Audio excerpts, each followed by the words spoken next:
Hello and welcome to another episode of In the Trenches with Gang Green. I'm your host, Bubbs. Today is Saturday, January 4th, and we are just a little over 24 hours away from the New York Jets season finale Week 18 matchup against the Miami Dolphins out at MetLife Stadium. It is the final game of the year, finally. This miserable season comes to a close tomorrow afternoon at 4 o'clock, 4:25 actual kickoff. And today is our final game preview of a 2024 season that has been nothing short of a disaster. And this is it before a massive 2025 offseason, which will see a new regime, head coach, GM take over here shortly after this season comes to a close tomorrow. So let's not waste any time. Got a lot to discuss in this podcast as we break down all angles of this matchup. Before we begin, as we always do, got to tell you about our podcast partners, starting with our friends over at BetUS, America's favorite online sportsbook. Let's take a look at the odds for tomorrow's Jets-Dolphins matchup. Jets come into this game +1, so home dogs in this one, -105 on the spread. Dolphins at -1, -115 on the spread.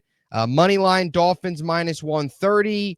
Money line, Jets +110. Total for this game set at 39.5. So if you want to get in on the action on this game, any of the other NFL Week 18 action, any sports, check out BetUS. Click my link in the description of this video to get a 125% sign-up bonus on your first 3 deposits up to $2,000. Also, our friends over at SeatGeek, looking for last-second tickets to this game. Check out SeatGeek, and if it's your first time using SeatGeek, take the ticket amount and subtract 20 from that when you use promo code Bubs on Sports for $20 off your first SeatGeek purchase. This isn't, of course, the Jets. It's not just football. It's not just sports.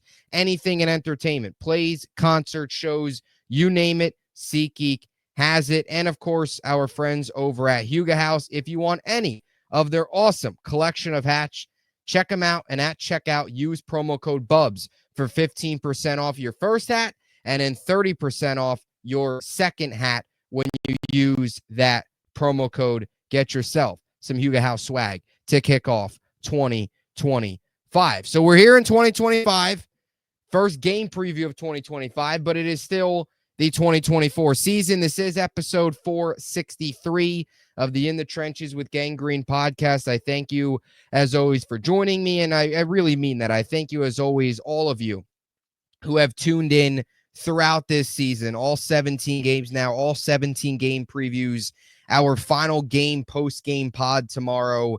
I appreciate you all so much for tuning in, even in what has been a season that has just been dreadful. And it's been tough to watch these games, especially over the last month and a half, where they've been absolutely meaningless. They've been tough to watch. They're ugly, bad football.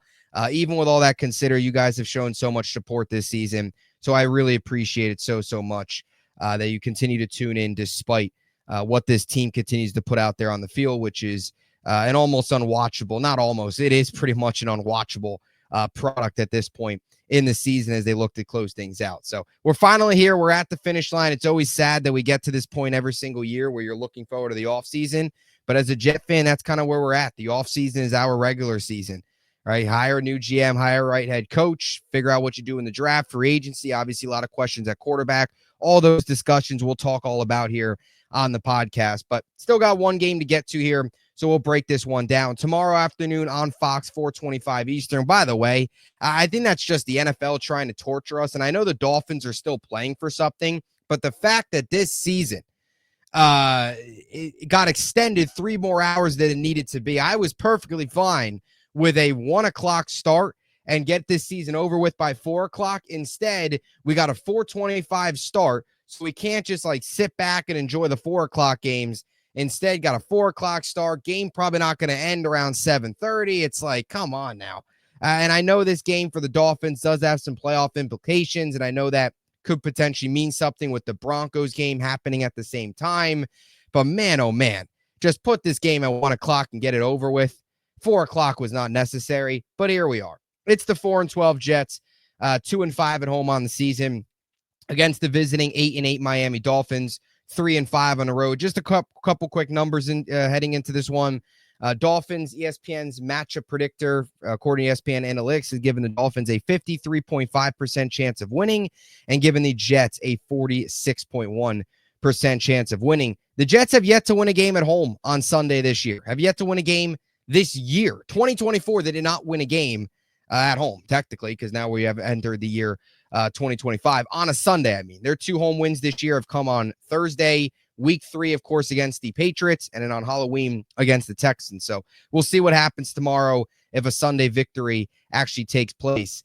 But look, two teams that are obviously in totally different situations. 2 teams that really tomorrow could be the last day for the regular season game for the Dolphins.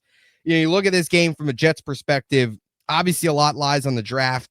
At this point in the year's over. You've got guys checked out. DJ Reed told a Bills reporter after the game, which we talked about earlier this week on the pod, that he's ready to get to free agency. He's ready to get out of here. He's done with this. Players are checked out. Jeff Ulbricht's not coming back. You've got interviews going on already. The Jets, of course, have started that process early, which is good to get a head start on a huge new regime that are going to come in here where you've got to get the hire right. So that Jets are playing for absolutely nothing. Team's checked out.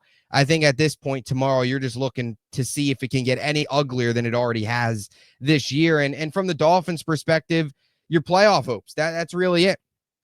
Dolphins come into this game with a pretty clear alley to the playoffs. They need to win, and they need the Broncos to lose against the Chiefs' backups. If those happen, Dolphins are in. If the Dolphins lose tomorrow, they're out of it. No matter what happens with the Broncos game, if the Dolphins lose tomorrow, they are done. So Dolphins need a win, and they need a Broncos loss to get in.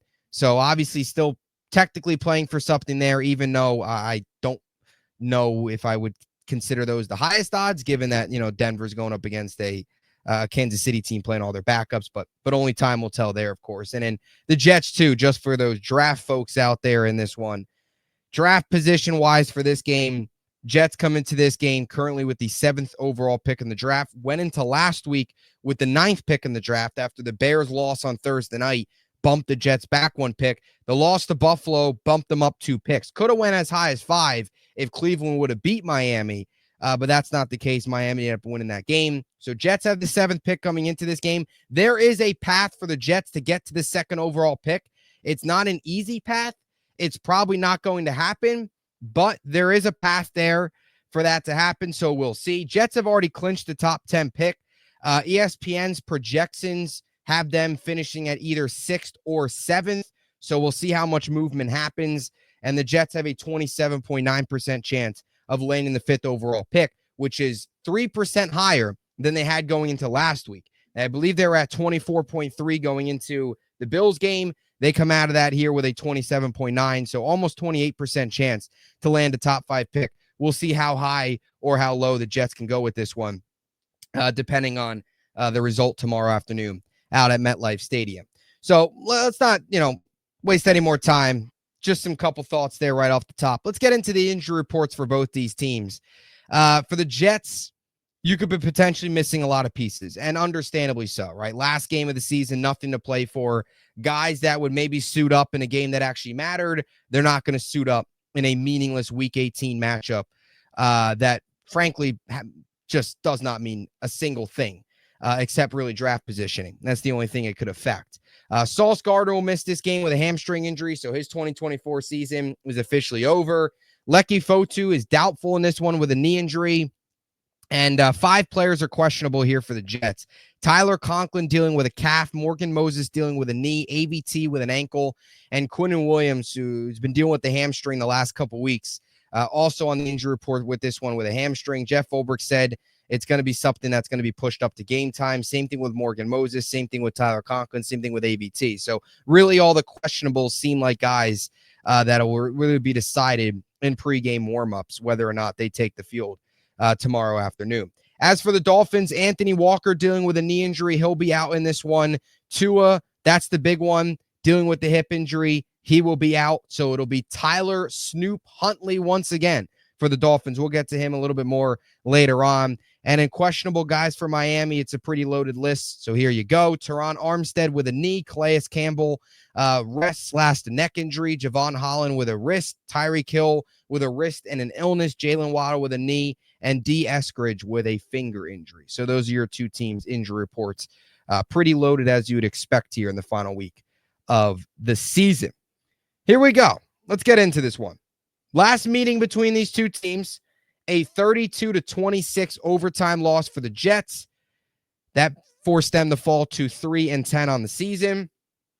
Some interesting notes. The Jets have lost 4 straight games against the Dolphins. The last time the Jets beat the Dolphins was week 5 of 2022 when the Jets won 40-17 to get to 3-2 on the season. That feels like ages ago. But it was only realistically 2 years ago. But still 4 straight losses since that point. You had later that year, last week of the season in 2022, they lost. You had the Black Friday disaster last year. You had the 30-0 disaster and then the overtime loss this year. So see what happens tomorrow if that streak goes on or if the Jets pick up a victory. As for the Jets offense versus the Dolphins defense, look, we've gone to a point with this Jets offense, right? 24th ranked offense in football, 31st rushing offense, 17th passing offense, 24th scoring offense. And it's a Dolphins defense that's 3rd in total defense, 9th against the run, 9th against the pass, 8th in scoring. The Dolphins and Jets defense actually feel similar in the way that they're two units that look a lot better statistically than they've actually played. The Jets statistically are a top 5 defense at number 5. And statistically, the Dolphins are the 3rd-ranked defense in football. You watch those two teams play defense, though, believe us as Jet fans, we've seen it. And we even saw it in the Dolphins game where Rodgers, that was his first time since 2021 where he threw for 300 yards. So the Jets offense that they actually found some success. This is a Dolphins defense that is not as good as it statistically shows. And I would say the Jets offense is pretty much what it shows when you watch the eye test and when you look at it statistically. They suck running the football. They don't run the football enough. They're about average passing offense, and they're below average overall. And yeah, they don't score a ton of points. They've only hit 31s this year. Obviously the big story, look, again, Aaron Rodgers. Is this his last game? That's the big headline coming into this one. It's really, is this his last game as a Jet? Is it his last game as a pro? I think it's his last game as a Jet. I don't think he's going to return. You know where I stand. I'm not really in favor of him returning. I've made that very clear for probably about 2 months now, that I don't really want Rodgers' return. I think it's best of both parties to move on. New regime, new coach come in here and figure out what they want to do at the quarterback. But I've also said it, the new head coach and new regime, they have to make the decision. So if they want Rodgers back, then you bring Rodgers back because you have to trust that new regime. I just don't think any new regime is going to want that. And I also don't really know if Rodgers is going to want, as much as he's saying all the right things, I don't know if 41 years old and potentially his last year, he's going to want to learn a completely new offense. I just don't see that happening. So either way, Rodgers this season, 345 of 548, 63% completion percentage, 3,623 passing yards, 24 touchdowns, 10 interceptions, an 89.1 passer rating, and a 48.3 QBR. In the first meeting against Miami, like I said, that was his first time in a very long time where he threw for over 300 yards, 27 of 39, 69.2%, 339 yards, a touchdown, no picks, 104.5 passer rating, and a 75.9 QBR. Will he hit 500 tomorrow? He probably does. Does that mean anything to me? Does it mean anything to Jet fans? Probably not. I really couldn't care less at this point. 500 touchdowns, 499. He can go out there, throw for 4 touchdowns tomorrow. I really couldn't care. That's just where I'm at with this team. I just can't wait for this all to be over. But, you know, for those of you who care, still searching 500. Possibility we see Tyrod tomorrow. There's a chance that, and I think it's going to be a low-scoring, ugly game. The Dolphins don't play well in the cold, and the Jets are just, they're 4-12, so they're not good either. I think this is going to be a low-scoring, ugly game. I think it's going to be the complete opposite of what we saw in Miami. Weather for this one, going to be about 36 degrees. We know what this Dolphins team is like when it gets cold. So we'll see, but maybe you see Tyrod. It's possible. I think if Rodgers throws 500 and the Jets are losing by maybe 10, 13, 14 in the fourth quarter, you could see Rodgers at that point saying, you know what, I'm done. Put Tyrod in there for a couple of drives. Maybe the Jets do it anyway, right? Maybe the Jets say, you know what, Rodgers throws 500. I doubt this happens, but it is something to look for. Rodgers throws 500 in the second quarter. You go into the half, Tyrod takes over in the second half maybe, and you let him run for the final 30 minutes. Maybe. We'll see. But Tyrod played last week, so I guess we're on Tyrod watch again for the first and only time this season, as this is, of course, the last game. But there's your quarterback stuff. Just some notes on Garrett Wilson. Statistic-wise, still can hit some landmarks here. 97 receptions, 1,053 yards, 10.9 yards per reception, 7 touchdowns this season. Still looking to potentially surpass his career high in yards.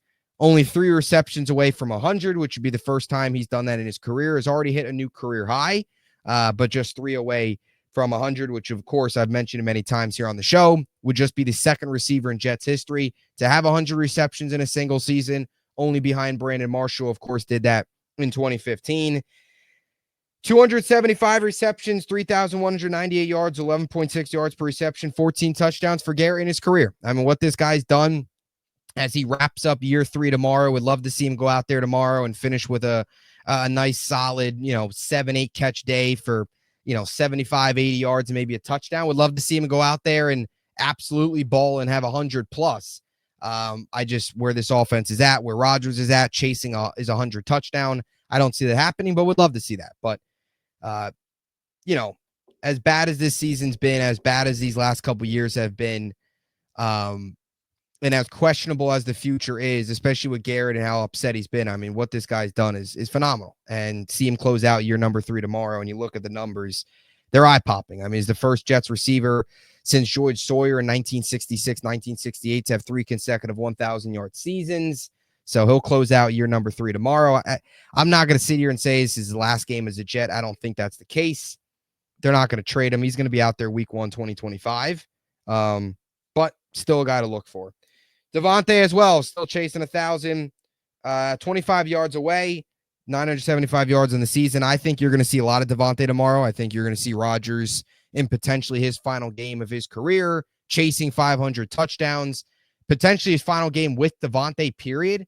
Because even if Rodgers goes elsewhere, who knows if Devontae is going to go there as well. I think it's certainly a possibility. But that could be it. I mean, Devontae will still play. Rodgers might be done. So I think you're probably going to see a lot of Devontae tomorrow. And unfortunately, you're probably going to see a lot of Lazard just because of Rodgers and his last game and all that stuff. I could see him forcing it to all of his old Green Bay friends, unfortunately, which wouldn't be anything new because we've seen that a lot this season, especially down the stretch here when these games have meant absolutely nothing. So there's the offense. I mean, the run game sucks. Well, I mean, are we going to Breece Hall tomorrow? I don't expect much. I've been talking about it for about a month now. I don't think we're going to see a big Breece Hall day tomorrow. Unless if Jeff Ulbrich wants to channel his inner Robert Saleh and run him 37 times like Saleh did last year against New England, maybe. But I don't see that happening, especially with no snow. 90.2 rush yards per game is ugly. Against the Dolphins defense that on paper is statistically solid against the run, 102.8 yards per game allowed. So don't expect much tomorrow for the run game. I will also say this. The Jets offensive line, possibly no Morgan Moses, possibly no AVT. You're already without Olu, as we know. Carter Warren and Max Mitchell last week were awful. And you're facing a defensive line in Miami that isn't lethal, but they've got some solid pieces. Zach Sealer's had a really good year this year, 8.5 sacks, 12 tackles for loss, 17 quarterback hits. Chop Robinson, 6 sacks, 7 TFLs, 13 QB hits. Emmanuel Agba, 4.5 sacks, 8 tackles for loss, 10 quarterback hits. And Calais Campbell, 4 sacks, 11 TFLs, 11 quarterback hits. A lot of solid talent up front for Miami, and especially Zach Sealer coming off the edge, can play inside, can play outside. He's a guy tomorrow that Mitchell, Carter Warren, if either of them are out there, they're going to have their hands full. I think you could see big day for any of the guys up front of the Miami Dolphins defensive line, especially those edge rushers, because Max Mitchell and Carter Warren are terrible, especially Max Mitchell. Last week was awful. So We'll see what happens tomorrow. As for the Jets defense versus the Dolphins offense, it's a Jets defense that comes into this one 5th ranked in the NFL, 15th against the run, 5th against the pass, and 21st in scoring. And it's a Dolphins offense that ranks 18th in the NFL, 24th rushing, 15th passing, and 22nd in scoring offense. You know, the Jets defense going to need to be completely rebuilt. I think you're going to see a lot of names out there tomorrow that are not going to be a part of this team in the future. Javon Kinlaw, probably his last game as a Jet. This better be Michael Clemens' last game as a Jet. It better be. And I don't want to be mean. I don't want to be negative. You know, I don't want to be that guy and just, you know, wish that somebody goes, but Michael Clemens is awful. He cannot return. Hassan Reddick, good riddance. Don't let the door hit you on the way out. It's going to be a very new look defense tomorrow. There's a good chance DJ Reed, his last game as a Jet, not a good chance. It's 100% happening. He's not coming back. Tony Adams, he'll return. Ashton Davis, probably not. Chuck Clark's on the IR. He's probably not coming back. So there's a lot of moving pieces on this defense that will probably be out there tomorrow that won't play on this team in 2025. Everybody talks about Rodgers and the big quarterback situation that the Jets have hanging over them in the offseason. And don't get me wrong, that's most important. But the Jets need to completely rebuild this defense. Completely. And we'll see what Tyler Snoop Huntley has in store. Tyler Huntley this season, I mean, you talk about a game. All right, you have somebody that has tickets in this game, and I feel bad for the season ticket holders. You know, you get no investment at this point. You get no return in your investment at this point in the season. Tickets that you're paying probably $100 plus for, you have to sell for $20 to $15 because nobody will sit in 30-degree weather to watch a 4-12 Jets team take on Tyler Huntley and the Dolphins. But not only is it that, neither of these teams have a Pro Bowler. So you have Tyler Huntley against Aaron Rodgers in maybe his last game, a 4-12 Jet team, and no Pro Bowlers on either team. I mean, is there any lesser of a game, you know what I mean, to go to? I mean, I'm sorry, I don't want to get off track, but the fact that we're sitting here talking about Tyler Huntley under center, and there's people that go to this game tomorrow, I'm sorry. I mean, people are better people than me, I guess, to head out in this weather tomorrow afternoon. Anyway, Tyler Huntley this season, 61 of 92, 66.3% completion percentage, 602 yards, 6.5 yards per completion, 2 touchdowns, 1 interception, 87.3 passer rating, and a 36.7 QBR. Huntley last week did take the start against Cleveland. 22 of 26, 84.6 yards, 84.6 completion percentage rather. So very efficient. Looks solid. Led him to a victory, of course. Pretty dominant one at that, 20-3. 225 yards, 8.7 yards per completion, a touchdown, no picks, 115 passer rating, 115.5 passer rating, and a 73.6 QBR. The biggest thing I'm interested to see what the Jets do tomorrow against Huntley is with his legs. You know, Tua obviously is the much better quarterback than Tyler Huntley, but Huntley's very mobile, a lot more mobile than Tua. Very mobile for a backup. 7 carries, 52 yards, and a touchdown last week. He's got 119 yards and 2 touchdowns this year on the ground. So 4 total touchdowns there, 2 through the air, 2 through the ground. His mobility is his strength. It's kind of what's kept him into the league. So Tyler Huntley, I look for tomorrow as a potential really, really big running day for a cold weather team in Miami, or a warm weather team rather in Miami. Could look to rely on Huntley's legs and Devon Achane as well. So, and the Jets defense, we know, number one, struggles against the run. Now, they're right about average. They're 15th ranked in rush defense this season, 120.3 yards per game allowed. And the Dolphins this year are 24th running the ball, 103.8 yards per game. So that favors statistically Jets, but Jets are terrible. This defense is terrible against running quarterbacks. Against quarterbacks that are mobile, they stink on so many levels. So I could see Huntley tomorrow having a huge day with his legs. And Achane's another guy to look to as well. 192 carries, 786 yards, 4.1 yards per carry, and 5 touchdowns this year. Not quite the season he had last year, but still a guy that's dangerous, and still a guy against a run defense like the Jets. By the way, might be without Quinnen Williams tomorrow. And let's be honest, This is a Jet team that is checked out, right? Those two guys I could easily see. Tyler Huntley, Devon Achane. If the Broncos were to lose to the Chiefs, I could easily see the headlines on Monday being Achane and Huntley or whatever lead Miami or soar in Miami into the playoffs just to get smoked against Buffalo next week. But either way, where this team's at, I think those are two guys that probably have big days tomorrow. Huntley doesn't scare you really through the air. It's just on the ground. This Jets defense can't stop quarterbacks running. They struggle against them. They've gone. Recently they haven't been terrible against the run. Last week wasn't great, but I think they're still not a good run defense. It's still a weakness. And Devon Achane's a guy that can have big games anytime. So look for those two guys tomorrow to do some damage on the ground. Also, I'll say this, Tyreek Hill, Jalen Waddle, Jonnu Smith combo tomorrow, probably going to have a big day. I'm just going to put this out there right now. The Jalen Waddle or Tyreek Hill, assuming they both play, because they are both questionable, one of them is going to absolutely cook DJ Reed. One of them. Now, let's be honest, DJ Reed has always struggled against the Dolphins since coming to the Jets. And I don't want to destroy DJ Reed. He's been a very good Jet. He's been a very good signing. He was probably Douglas's best free agent signing. So I'm not going to crush him. Look, the way it's ending is kind of ugly. Him reporting all that he wants to get out of here. We weren't going to probably bring him back anyway. We wouldn't be able to with where our financials are going to go elsewhere, especially in that secondary. You already paid Michael Carter. You're probably still going to pay Sauce, depending on what the new regime can get out of him. Next year's a big year for him after a down year. We all know that, of course, that's all stuff for the offseason, though. But DJ Reed checked out.